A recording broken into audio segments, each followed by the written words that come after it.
بسم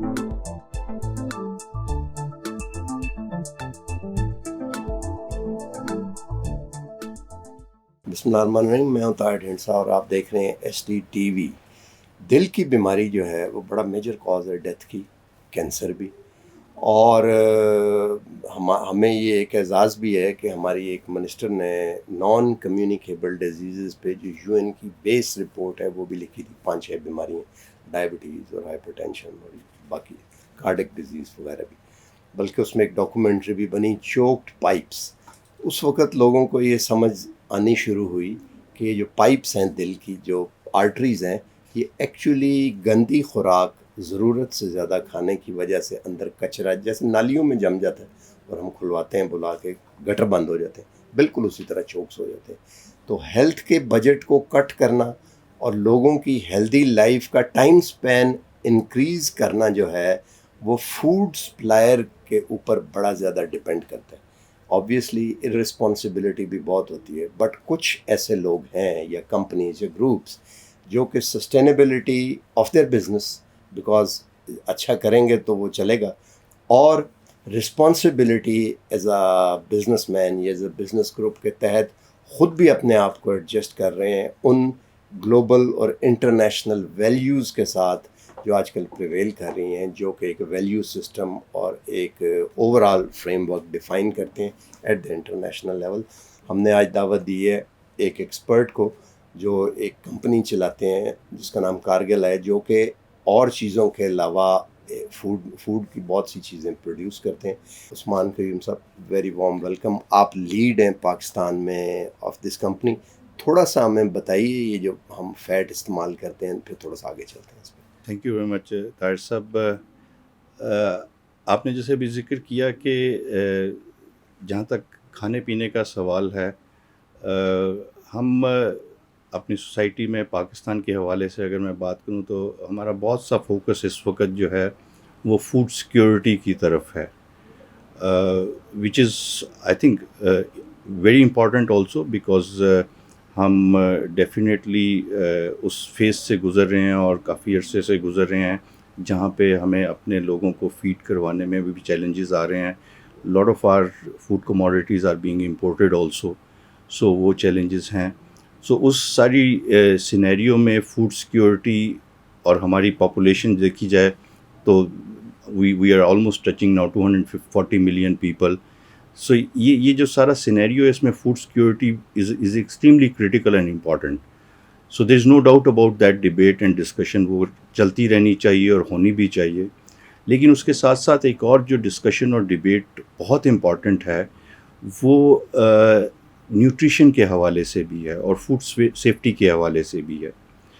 سو food safety, اور اس کے بعد اگر میں اگلے اسٹیپ پہ جاؤں تو فوڈ نیوٹریشن جو ہے اس کے اوپر there has been some debate, but اس طرح سے فوکس اور اس طرح سے اس کے اوپر ایکشنز نہیں ہیں، یا اس طرح کی ڈبیٹ اس لیول تک کی نہیں ہے جو ہونی چاہیے، because security is definitely critical, لیکن جو چیز ہم کھا رہے ہیں، جو چیز ہم کھاتے ہیں، اس کی سیف اور سسٹینیبل طریقے سے وہ ہم تک پہنچتی ہے کہ نہیں پہنچتی وہ چیز، اور پھر جو چیز پہنچ رہی ہے اس کی نیوٹریشن کیا ہے، ویلیو کیا ہے، اس کی نیوٹریشن ویلیو کیا ہے، اور اگر اس میں کوئی ایسے ill factors ہیں، کوئی ہیزرڈس ہیں، وہ کیا ہیں۔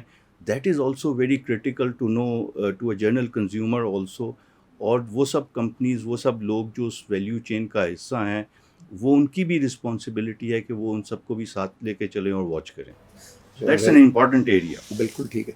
تھوڑا سا آج کل بڑا یہ بلیم کیا جاتا ہے یہ ٹرانس فیٹی ایسڈز اور گھی کو خاص طور پہ، وہ کوئی بتا رہا تھا کہ وہ لوگ اکٹھا کر کے اور بعد میں اس کے لوبریکینٹس بناتے ہیں، تو آئی واز تھنکنگ جہاں وہ بتا اسپونٹینیسلی کہ یہ نہ ہو کہ بعد میں کوئی انہیں جو اکٹھا کر کے لوبریکینٹ اس میں پکوڑے بھی تل رہا ہو، ہو نوز کہ دوبارہ وہ فوڈ چین کا حصہ بن جائے۔ تو یہ ٹرانس فیٹی ایسڈس کے بارے میں تھوڑا سا، یہ تو ہمیں پتہ ہے کہ دیر ہارمفل، جو ہائیڈروجینیشن ہوتی تھی سولیڈیفائی کرنے کے لیے، وناسپتی بنانے کے لیے، اسے نکل وغیرہ بھی اندر رہ جاتی تھی، وی آل know that.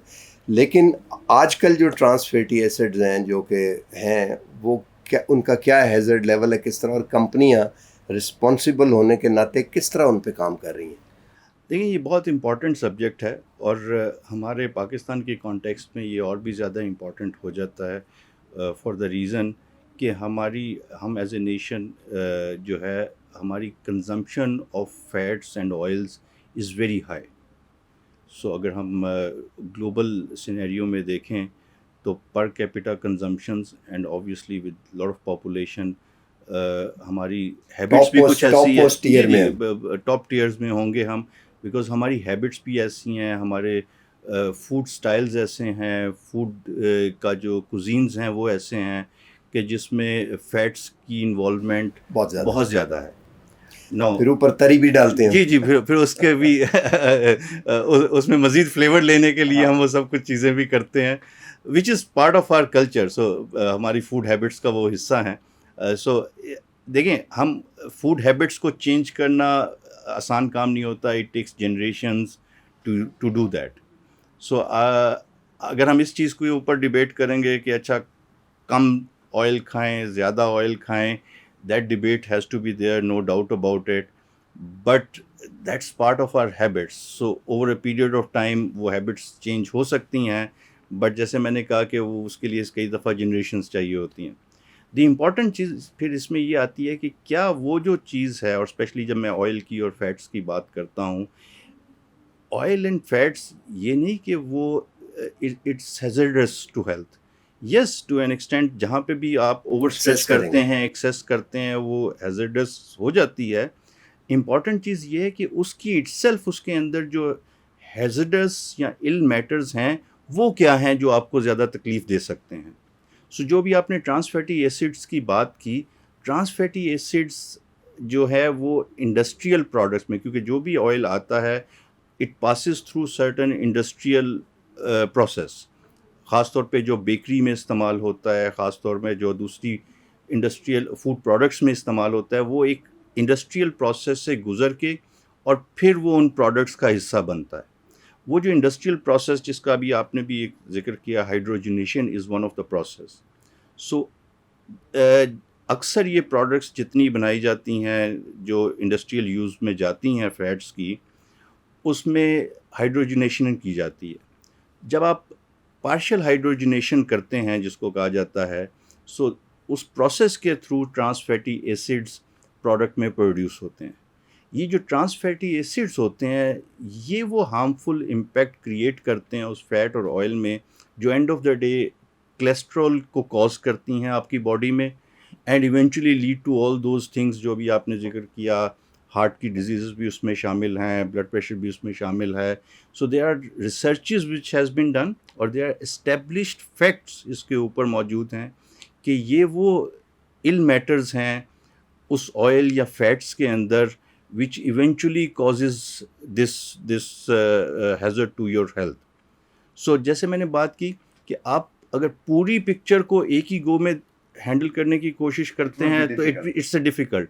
So it is always good to handle that part first جو زیادہ آپ کے لیے پرابلم کریٹ کرتا ہے، جیسے ٹرانس فیٹی ایسڈس ہے. So that's an area where we are trying to advocate to the consumers and to the larger part of the society as well کہ یہ ٹرانس فیٹی ایسڈس ہیزرڈس ہیں اور ہمیں اس کو ایلیمینیٹ کرنے کی ضرورت ہے. اور بہت سی دنیا میں اس وقت there has been processes which has started off in order to reduce and eliminate that part sorry from that fat actually, from that oil actually, from that whole chain of production and consumption. آخری وقت کی کمی کی وجہ سے آخری یہ بتائیں کہ ایز اے رسپانس کوئی بھی کمپنی یہ کہلانا چاہتی ہے، لکھنا چاہتی ہے ود اٹس لوگو کہ we are a responsible company, تو کون سی ایک دو چیزیں ہیں جو اسے کرنی چاہیے یا آپ کر رہے ہیں یا کرنی چاہیے؟ دیکھیں بڑے میں نے اسی لیے جیسے ایک جنرل بات کی کہ ایک اوور آل پروڈکٹ ہے اور اس کے اندر کچھ ill میٹرز ہو سکتے ہیں، تو let's focus on the ill matters, not talk about the whole product which is not really causing a complete پوری پروڈکٹ تو بری نہیں ہوتی نا. So same is the case اگر میں کارگل کے حوالے سے پہلے بات کروں، سو ہمارا ایک بہت بڑا پلے ہے globally, we deals in vegetable fats, vegetable oils. few years back, Cargill made this pledge کہ ہم by end of 2023 دسمبر 2023 تک ہم ایک certain لیول سے بیونڈ ٹرانس فیٹی ایسڈس کہ اگر اس لیول سے بیونڈ ہوں گے تو ہم وہ پروڈکٹ سیل نہیں کریں گے. سو یہ پلیج کچھ سال پہلے کیا گیا تھا.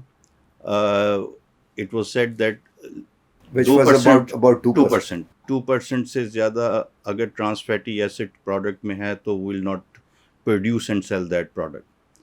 And over these years, with that commitment and with that pledge, Cargill has completely revamped its processes, its product portfolios to make sure کہ ہماری جتنی بھی انڈسٹریلی پروڈیوسڈ فیٹس ہیں جہاں پہ ٹرانس فیٹی ایسڈس پروڈیوس ہوتا ہے اور it becomes part of that, وہ ساری کی ساری fats either they become trans fatty acids free, یعنی اس میں بالکل ٹرانس فیٹی ایسڈس نہ ہوں، یا it remains below 2%. Right. That's an important thing which we started off and we pledged and we are committed to that. We would like similar kind of a pledge and a commitment from the broader society also and other players in the other suppliers, other players also کہ انہیں اس direction پہ کام کرنا پڑے گا for the better cause for the better cause of the consumers. وہ لوگ جو ہماری products کو استعمال کرتے ہیں اور اس ویلیو چین، اس فوڈ چین کا حصہ ہوتے ہیں، ان کے لیے اور ان کی ہیلتھ کے لیے ہمیں اس ڈائریکشن پہ سوچنا بھی پڑے گا اور اس پہ کام بھی کرنا پڑے گا اور اس جرنی پہ امبارک بھی ہونا پڑے گا. Thank you very much, Usman sir, for sparing your time for this very important conversation. I think it's a stepping stone for further journey. آپ نے یہ دیکھا کہ کتنا امپورٹنٹ ہے یہ، اور ایک امپورٹنس اس کی فائنینشیل بھی ہے. ہر سال ہارٹ ڈیزیزز اور other trans fatty acid related diseases کے اوپر $2 billion خرچ کرتی ہے ہیلتھ کیئر. اور پھر جو لاس ہوتا ہے پروڈکٹیوٹی کا اور ہیومن ریسورس کا اور سوشل کاسٹ اس کی، وہ بھی بلینز میں ہے. اور صرف $3 billion کے لیے ہم IMF کے لیے کتنا ہم نے یہ چرچا کی ہے، اور ہم کو مشکل تو 6, 7, 8, 10 بلین میں نے کاؤنٹ نہیں کیا، بٹ $2 billion ہر سال بچائے جا سکتے ہیں just by making this campaign a success. That you should keep your the limit that the supplier should observe the limit of 2% or less than 2% fatty acid in the product. آج تک کے لیے اتنا، ملتے ہیں اگلے پروگرام میں. اللہ حافظ.